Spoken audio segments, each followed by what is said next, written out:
I'm at Furry Vermin Island, where they proclaim we'll roast your melons. Hey, I'm up for that. I'm gonna show you some tips to organize your inventory better. As you know, in the toolbar, you just click to pop it open here. Inventory can be such a mess, and when you search for things, like I searched for I, for example, it shows on top. Normally it'd load. It's cached for me right now, which means it already went through, but normally it goes up and it says loading, you know, account. So 1,000 is pretty low. That's because this account is pretty much blank. But when you get into the tens of thousands, you will find inventory is very, very slow to load. And you might as well put some of it away in a cardboard box like that and float it away into the sea where you never see it again. If you don't need things, delete them.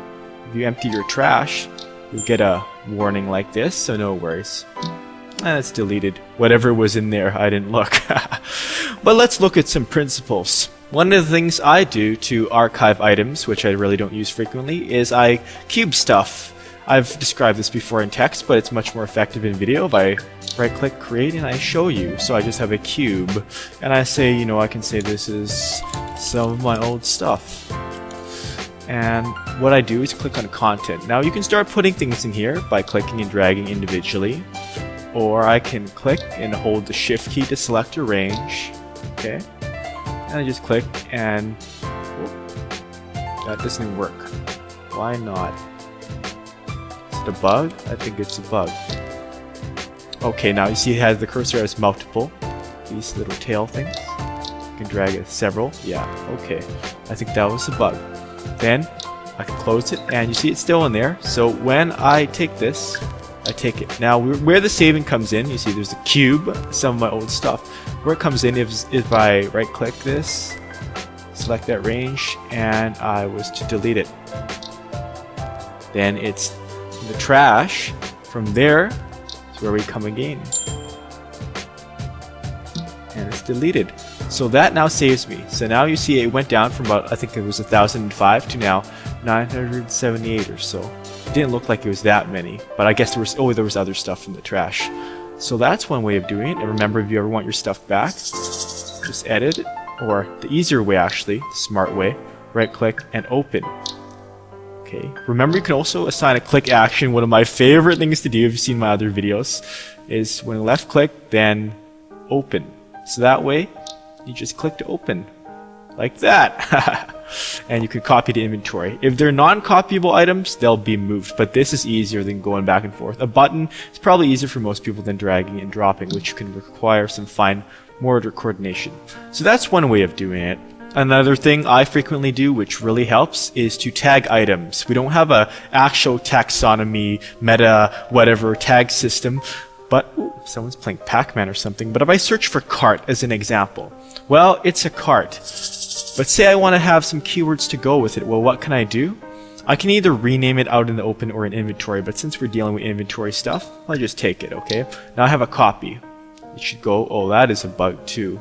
Uh-oh. Let me copy this. It's not supposed to end up in my library, but I would just copy it and put it in my objects folder. Mine, not the library, so you can see it, okay? I have to do all these workarounds. Part of the sheer joy of discovery. Now I rename, and after that I can put it in brackets. Square brackets are good for differentiating. So what did we see the cart was? Well, the cart was red, and I like capitals just to differentiate, give you the extra I, although it can be a little hard to read, so it's your choice. And it had like stripes, and it had a cube in the back. And file names can only be so long, so I'm just using this as an example. So if you search for your, or you can put another word, like another obvious one would be car, because you might think of it as a car, right? Or a vehicle. You see how fun that can get. So if you're searching for like vehicle, you see it comes right up. And of course you can drag it back out into the open and drive it. As you may have seen me done before, I'll just stand up right now. And I'm just going to take that back in. It's a copyable item. Don't need that. Put in trash, remember? 982, delete it. 980. There must be something else in the trash too. I think there was.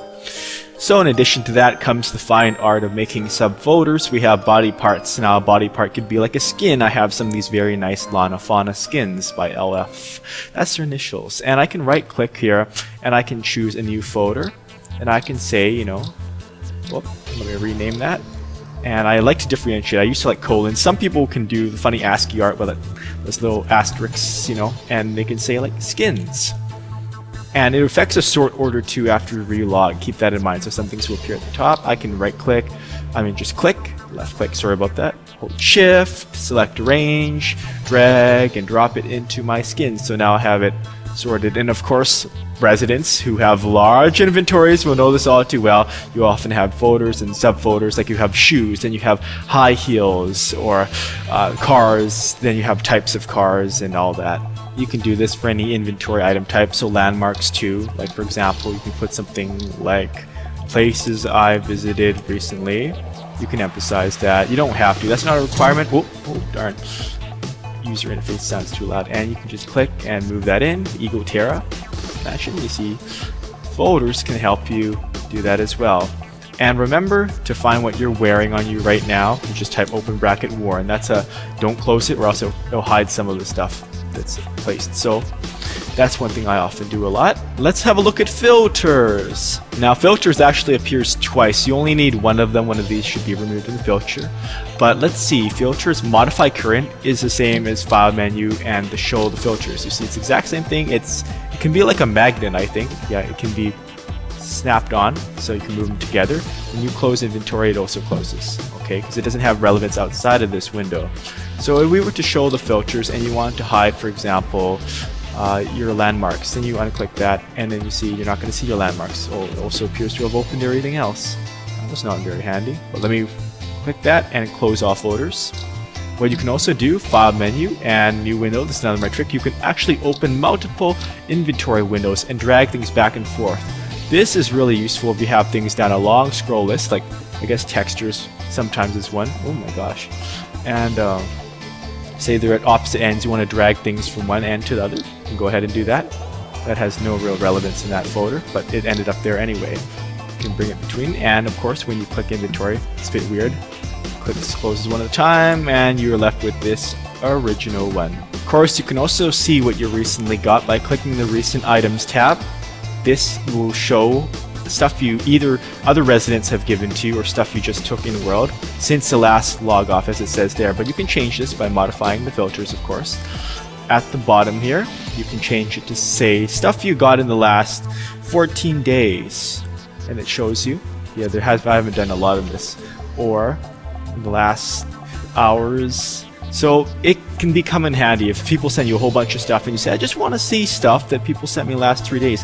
Actually, both of these tabs can be both used in a similar way. They're actually interchangeable, only the name is different and the default view. So if you need two of them, you can also set all items since logoff, and it shows you the same view as since logoff in there.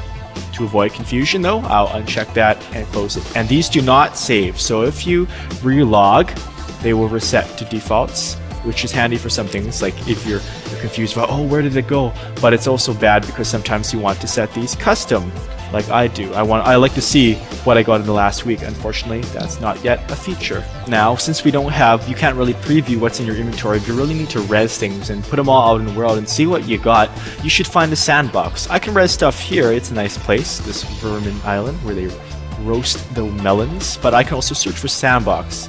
You can uncheck that if you want, and as long as it says sandbox, there's a lot of Linden owned ones and tons of resident owned ones. So notice they all have different properties. They'll have rules telling you, often they are peaceful, but make sure to read what they say, follow the rules, be nice to them, because residents make these sandboxes for your enjoyment. I like going to Harbinger's Haven, it's very nice. Apparently a lot of residents make flags there. I'll just click on something, say like NCI South. I know that one's very popular. New Citizens Incorporated, and I can teleport there. That was a very quick teleport. I've arrived in the sandbox. Well, we're near it. It's nighttime here. It's a bit hard to see. World menu, or sun to noon. Well, I can go about and sort things. I can go up the hill. It's a peaceful hill. Just find a nice wide space. Oh, I've actually ended up somewhere opposing. Well, this place is kind of sprawling. It's pretty big. Wow. I will go to a quiet one, like whatever this is. Haven't been here before. Let's try it. Okay, apparently, well, it's not much of a sandbox because I can't build. You'll come across things like this which aren't set properly. Pay no heed. There's a lot of places. I can go back to the aquatic sandbox. There's a lot of choices. Skybeam. I've been to just about all these. Hey, I know, my own Xperia crib, you can come over. And then here we have, it's a quiet sandbox. You see some residents have already started doing things. Oh, Snoopy's in the house. Hey, where's Charlie Brown? Dun, dun, dun, dun, dun, dun, dun, dun. And what you can do now, pardon my rambling, is you can start resing things. Like to say, do I really need this? Well, you can res it out in open and it'll show up. And you can check it out. You know, if you need that, bring it back in your inventory. Otherwise, if it's, you can delete it. Residents have, sandboxes usually have auto return, so they'll send stuff back. You can't res close. You have to wear that to see what it is, but once you know, of course. And then you can like check, it's not relevant, but you can check, you know, some of my old stuff and say, yeah, I like that, I want to keep that, take it. So it's often very handy. Sandboxes, both for building places and for resing, making things appear from your inventory, so you can check out what it is and you can sort it, like lost and found. Like, what the heck is that? Object? That's kind of generic. Don't think I need that. I can delete that as well as delete the copies from my inventory. Oh, they're back in the trash. Let me delete that other one. Let me get that other one. And then watch the count go down. Flush! And you feel relaxed about it. You may want to take a little time also to explore the other things. You can sort inventory items by name or by date. It doesn't show actually what the date, just the date received. When you right click properties, it shows the date acquired. It doesn't show that in the column view. That would be nice in the future. But you can also have photos always by name. Like photos can be sorted by date as well, which can be a little confusing. So that's why I like to set photos always by the name as a default. Otherwise they appear like this. It's a bit of a jumble. And feel free to explore the other options in the filters, see what they do for you, and remember, if you get stuck, just log off and log back on so you can see your stuff. So that's a few tips on how to organize your inventory. Do it a few minutes each day. I recommend that so it doesn't accumulate and build up. Ooh, piano music. Hey, I played that. And it really helps you in the long run, because when you want to find things, it's just so much easier, and you'll thank yourself for it. Okay, it's been TuTORial Linden. Thank you graciously for watching. Bye-bye.